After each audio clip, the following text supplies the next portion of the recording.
دنیا کی کچھ فوجوں کو غزہ پٹی بھیجا جائے گا، اور جو عالمی امن کے تحت غزہ پٹی میں عالمی فوج کو بھیجا جائے گا، اس فوج کے ہاتھوں میں غزہ پٹی کی سیکورٹی کونسل ہوگی، وہی فوج غزہ پٹی کے سیکورٹی کو سنبھالے گی، وہاں کی حفاظت پر مامور ہوگی۔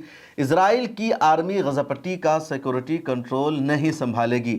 اسرائیل یہ چاہتا ہے کہ عالمی فوجیں غزہ پٹی میں نہ آئے، بلکہ اسرائیل کی آرمی غزہ پٹی کا سیکورٹی کنٹرول سنبھالے، اور امریکی صدر ٹرمپ نے اسرائیل کی اس شرط کو ماننے سے انکار کر دیا ہے۔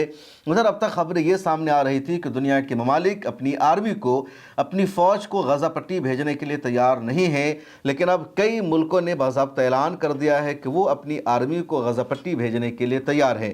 انڈونیشیا نے ایک ہفتہ پہلے ہی اعلان کر رکھا ہے کہ وہ 8,000 آرمی کو غزہ پٹی بھیجنے کے لیے تیار ہے۔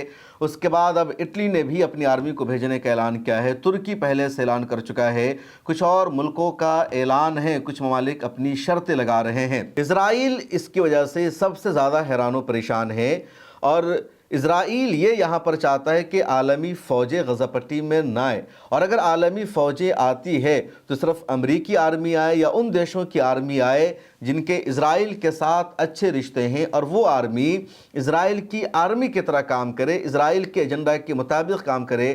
لیکن جب انڈونیشیا نے 8,000 آرمی کو بھیجنے کا اعلان کر دیا، ادھر ترکیہ لگاتار اعلان کر رہا ہے کہ وہ اپنی آرمی کو بھیجے گا، تو بنجامن نتنیاہو کی آنکھوں کی نیند اڑ چکی ہے، اور وہ لگاتار پریشانیوں کا شکار ہے۔ امریکی صدر ٹرمپ سے وہ وائٹ ہاؤس میں ملاقات کے دوران یہی کہتا رہا کہ آپ مجبور کر دیجئے کہ کوئی دوسری فوجیں نہ آئے، اسرائیل کی جو آرمی ہے وہ وہاں کی سیکورٹی کنٹرول کو سنبھالنے کے لیے کافی ہے، لیکن اس شرط کو سیدھے ریجیکٹ کر دیا گیا۔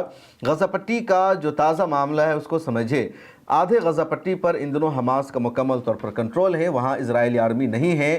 جو 52-53% علاقہ ہے کہ یلو لائن غزہ پٹی میں کھینچ دی گئی ہے، تو آدھا غزہ جو اسرائیل سے نزدیک ہے وہاں کا سیکورٹی کنٹرول اسرائیل کے ہاتھوں میں ہے، اسرائیلی آرمی وہاں پر موجود ہے۔ اور جو معاہدہ ہوا تھا شرم الشیخ میں اکتوبر کے مہینے میں، اس 20 نکاتی ایجنڈا میں یہ بات واضح طور پر شامل تھی کہ اسرائیلی آرمی مکمل طور پر غزہ پٹی سے نکل جائے گی اور عالمی امن فوج وہاں کا کنٹرول سنبھالے گی۔ اب دنیا بھر کی فوجیں غزہ پٹی پہنچ رہی ہے، اور امریکہ میں جمعرات کو ہونے والے اجلاس میں اس پر بات چیت ہوگی۔ جیسے ہی وہاں کے کچھ نکات سامنے آ گئے، اسرائیل پیچھے ہٹنے لگا۔ اسرائیل کے پرائم منسٹر بنجامن نتنیاہو نے جمعرات کو ہونے والے اجلاس میں جانے سے منع کر دیا ہے، کیونکہ اس اجلاس میں زیادہ تر مسلم ممالک کے سربراہ ہوں گے، اور اسرائیل جس طرح غزہ پٹی کا کنٹرول اپنے ہاتھوں میں رکھنا چاہ رہا ہے وہ پوسیبل نہیں ہو پا رہا ہے۔ ادھر اسرائیل ویسٹ بینک میں نئی بستیاں بسا رہا تھا، اس نے باضابطہ پارلیمنٹ سے قانون منظور کر لیا، اس کے بعد اس کی وار کیبنٹ نے، کونسل نے بھی اس کو منظوری دے دی کہ یہودیوں کو لا کر بسایا جائے گا، لیکن امریکہ نے پہلی مرتبہ اسرائیل کے اس منصوبہ کو ریجیکٹ کیا۔ اس کے علاوہ تمام مسلم ممالک کی وزارت خارجہ نے ایک مشترکہ اعلامیہ جاری کیا، اسٹیٹمنٹ جاری کر کے کہا کہ ویسٹ بینک میں مزید اسرائیلی بستیوں کو بسانے نہیں دیا جائے گا۔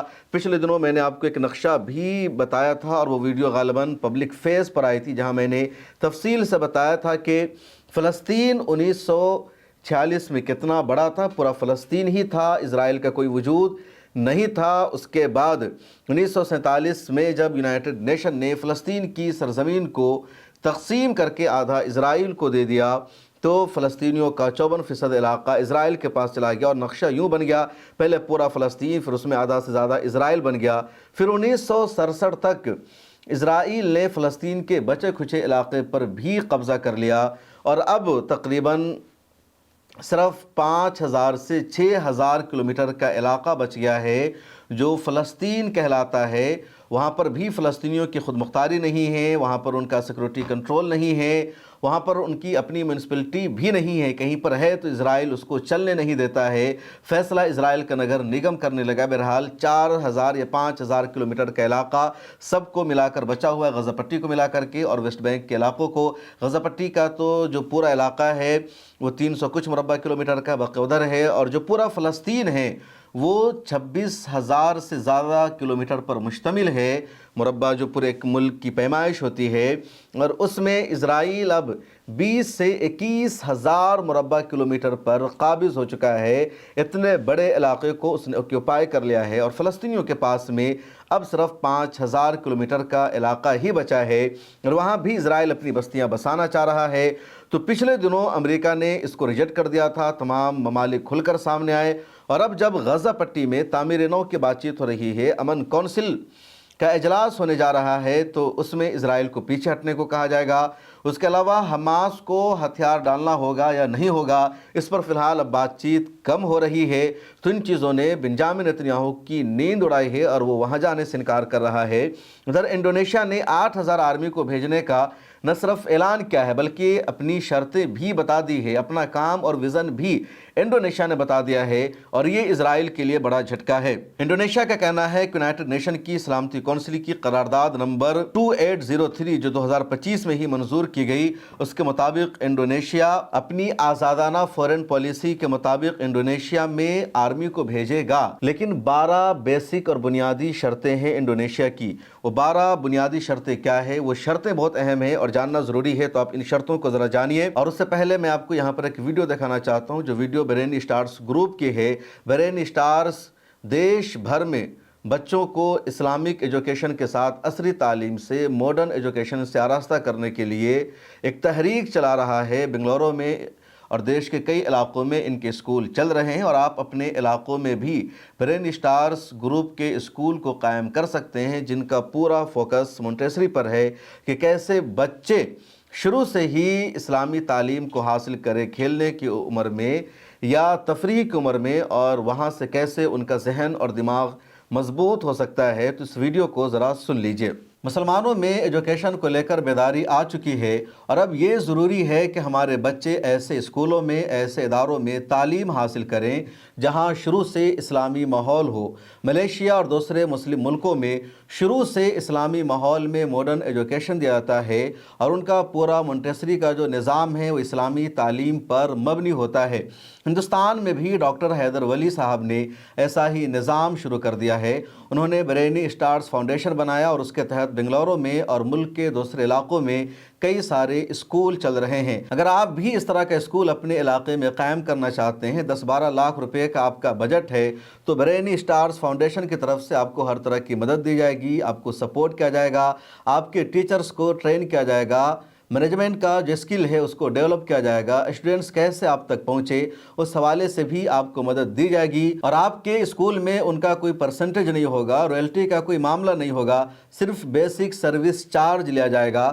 بنگلورو میں جا چکا ہوں، ڈاکٹر حیدر ولی صاحب کا انٹرویو کر چکا ہوں، بہت شاندار نظام ہے، اچھا رزلٹ ہے۔ ڈاکٹر ولی حیدر کا انٹرویو تو ملت ٹائمز پر ضرور دیکھ لیجئے، اور اگر آپ اس طرح کا اسکول اپنے علاقے میں قائم کرنا چاہتے ہیں تو اسکرین پر نمبر موجود ہے، ایڈریس موجود ہے، آپ ان سے رابطہ کیجئے، آپ کو مکمل مدد دی جائے گی۔ اور آئیے اب بات کرتے ہیں آج کے اصل مدعے پر، اور آئیے اب میں بتاتا ہوں کہ انڈونیشیا نے کیا اپنی 12 شرطیں لگائی ہے۔ پہلی شرط انڈونیشیا نے یہ رکھی ہے کہ یہ جو مشن ہوگا آرمی کا غیر جنگی ہوگا اور اسلحہ ضبط کرنے میں شامل نہیں ہوگا۔ انڈونیشیا کی آرمی غزہ پٹی میں حماس کے اسلحہ کو ضبط نہیں کرے گی، حماس کو ڈس آرم کرنے کے منصوبہ میں انڈونیشیا کی آرمی شامل نہیں ہوگی۔ یہ پہلا جھٹکا ہے اسرائیل کے لیے۔ دوسری شرط یہ رکھی گئی ہے انڈونیشیا کی کہ انڈونیشیا کی آرمی کا جو کردار ہوگا، کیریکٹر ہوگا، وہ انسانی ہوگا، اس میں شہریوں کا تحفظ شامل ہے، جو طبی اور امدادی سامان ہے اس کو پہنچانا شامل ہے، غزہ پٹی کی تعمیر نو میں سپورٹ کرنا شامل ہے، اور فلسطینی پولیس کی تربیت کی جائے گی۔ جو تیسری شرط لگائی گئی ہے، کسی بھی مسلح فریق سے براہ راست تصادم نہیں کیا جائے گا، یعنی انڈونیشیا کی آرمی نہ تو حماس کے جو گروپ ہے القسام بریگیڈ ان سے تصادم کرے گی، ان کے ساتھ لڑے گی یا ان پر حملہ کرے گی، نہ اسرائیلی آرمی سے بھیڑے گی، یہ واضح لفظوں میں بتا دیا ہے انڈونیشیا نے۔ چوتھی شرط بتائی گئی ہے کہ طاقت کا استعمال صرف اپنے بچاؤ کے لیے محدود دائرے میں کیا جائے گا، اور وہ بھی آخری چارہ کار کے طور پر، یعنی انڈونیشیا کی آرمی کبھی بھی وہاں فائرنگ نہیں کرے گی، کسی پر حملہ نہیں کرے گی، اور اگر انڈونیشیا کی آرمی پر ہی حملہ ہو جاتا ہے تب اپنے بچاؤ کے لیے مجبوری میں ہتھیار کا طاقت کا استعمال آرمی کر سکتی ہے۔ پانچویں شرط یہ رکھی گئی ہے کہ انڈونیشیا کی آرمی کی جو تعیناتی ہے وہ صرف غزہ تک ہی محدود رہے گی جو فلسطینی سرزمین کا حصہ ہے۔ چوتھی شرط یہ رکھی گئی ہے کہ فلسطینی حکام کی منظوری لازمی شرط ہوگی، یعنی صرف امریکہ کے کہنے سے انڈونیشیا کی آرمی غزہ پٹی نہیں جائے گی یا غزہ پٹی میں کسی فیصلہ کو نہیں مانے گی، بلکہ فلسطینی اتھارٹی کا جب فیصلہ ہوگا اور وہاں سے گائیڈ لائنز دی جائے گی اس کے بعد ہی انڈونیشیا کی آرمی اس پر کام کرے گی۔ یعنی ایسا نہیں ہے کہ فلسطین میں امدادی سامان کو تقسیم کرنا ہے غزہ پٹی میں اور صرف اسرائیل کی آرمی حکم دے رہی ہے یا امریکہ حکم دے رہا ہے اور فلسطینی اتھارٹی کا فیصلہ شامل نہیں ہے تو انڈونیشیا کی آرمی اس پر عمل نہیں کرے گی۔ یہ بھی بہت اہم شرط ہے۔ ساتویں شرط یہ ہے کہ جو پاپولیشن ہے غزہ پٹی کی جو آبادی ہے اس کو زبردستی کہیں پر شفٹ کرنا، کہیں پر منتقل کرنا، یہ انڈونیشیا کی آرمی کے فیصلے کے خلاف ہوگا اور انڈونیشیا کی آرمی اس کی مخالفت کرے گی، جس طرح پچھلے دنوں میں لگاتار اسرائیلی آرمی کرتی رہی کہ فلسطینیوں کو غزہ پٹی میں یہاں سے وہاں بسانا، پھر وہاں سے یہاں بسانا۔ ایک فلسطینی کو غزہ پٹی میں جنگ کے دوران 20 مرتبہ نقل مکانی کرنی پڑی، کسی کو 50 مرتبہ نقل مکانی کرنی پڑی۔ لگاتار اسرائیلی آرمی ادھر سے ادھر ان کو منتقل کر رہی تھی، شفٹ کر رہی تھی، ٹنل کی تلاش میں، حماس کی تلاش میں، اسلحہ کی تلاش میں، اور اسرائیلی آرمی کو کچھ بھی نہیں مل رہا تھا۔ تو انڈونیشیا کی آرمی نے کہہ دیا کہ اس طرح اگر کسی کو ادھر سے ادھر منتقل کیا جائے گا، شفٹ کیا جائے گا تو ہم اس کی مخالفت کریں گے۔ جس کا گھر جہاں پر ہے، جس کا خیمہ جہاں پر ہے وہیں پر رہے گا، ان کو بے دخل نہیں کیا جائے گا۔ آٹھویں شرط لگائی گئی ہے کہ فلسطینیوں کی مکمل آزادی اور ان کی جو سورنٹی ہے اس کا احترام کیا جائے گا۔ فلسطینی خود مختاری کی وکالت کرے گی انڈونیشیا کی آرمی۔ اور نویں شرط لگائی گئی ہے کہ اگر مشن انڈونیشیا کی قومی شرائط سے ہٹ گیا تو شرکت ختم ہو جائے گی۔ یعنی انڈونیشیا نے جو شرطیں لگائی ہے ان شرطوں پر انڈونیشیا کی آرمی کو عمل نہیں کرنے دیا جائے گا تو پھر معاملہ خراب ہو جائے گا۔ 10ویں شرط لگائی گئی ہے کہ انڈونیشیا 2 اسٹیٹ کی حمایت جاری رکھے گا، یعنی فلسطین کو ایک آزاد اسٹیٹ کا درجہ ملے، یہی انڈونیشیا کا آفیشیل موقف ہے اور اس کو سپورٹ بھی انڈونیشیا کی آرمی کرے گی۔ 11ویں شرط لگائی گئی ہے، یہ جو شرط ہے انڈونیشیا کی طرف سے اس کو اگر ختم کیا گیا، اس پر پابندی لگائی گئی تو پھر نارملائزیشن نہیں سمجھا جائے گا۔ اس کے علاوہ 12ویں شرط یہ ہے کہ مشن مکمل طور پر طے شدہ ضوابط اور قومی پابندیوں کے تحت ہوگا۔ اب امن کونسل کے اجلاس میں بھی ان تمام شرطوں کو پیش کیا جائے گا۔ جمعرات یعنی 9 فروری کو واشنگٹن میں غزہ امن کونسل کا اجلاس ہو رہا ہے اور یہ بہت اہم اجلاس ہے، دنیا بھر کی نظر ہے۔ دعا کیجئے اس اجلاس میں اچھا فیصلہ ہو، غزہ پٹی کے حق میں فیصلہ ہو، غزہ پٹی کی دوبارہ تعمیر شروع ہو جائے۔ $5 ارب سے زیادہ پیسے اکٹھے کیے جائیں گے غزہ پٹی کو دوبارہ بسانے کے لیے، دوبارہ آباد کرنے کے لیے۔ ادھر غزہ پٹی کے لوگوں کا جو ایمانی جذبہ ہے وہ قابل تعریف ہے کہ وہ ملبوں کے بیچ میں بھی رمضان کے استقبال کی تیاری کر رہے ہیں، تراویح کی نماز ادا کرنے کی تیاری کر رہے ہیں۔ لگاتار وہاں کی جو ویڈیو سامنے آ رہی ہے وہ دلوں کو موہ رہی ہے، اور کاش انڈیا اور دیگر جگہوں کے مسلمان بھی اسی طرح اپنے ایمان کی مضبوطی کا، ایمانی حلاوت کا ثبوت پیش کرتے۔ بہرحال غزہ سے تو سبق سیکھنا ہی چاہیے۔ مجھے دیجیے اجازت، آپ سے گزارش یہ ہے کہ ملت ٹائمز کی ممبرشپ لے لیجیے، ڈسکرپشن میں لنک موجود ہے۔ کوئی بھی ممبرشپ کا ایک پلان لے لیجیے 99 کا 299 کا، تاکہ ملت ٹائمز مضبوط ہو۔ ملت ٹائمز کا انگریزی ورژن بھی ان دنوں شروع ہو چکا ہے اور اس کو مضبوط کرنے کے لیے، آگے بڑھانے کے لیے آپ کا یہ تعاون ملنا ہمیں بے حد ضروری ہے۔ دیجیے اجازت، اللہ حافظ۔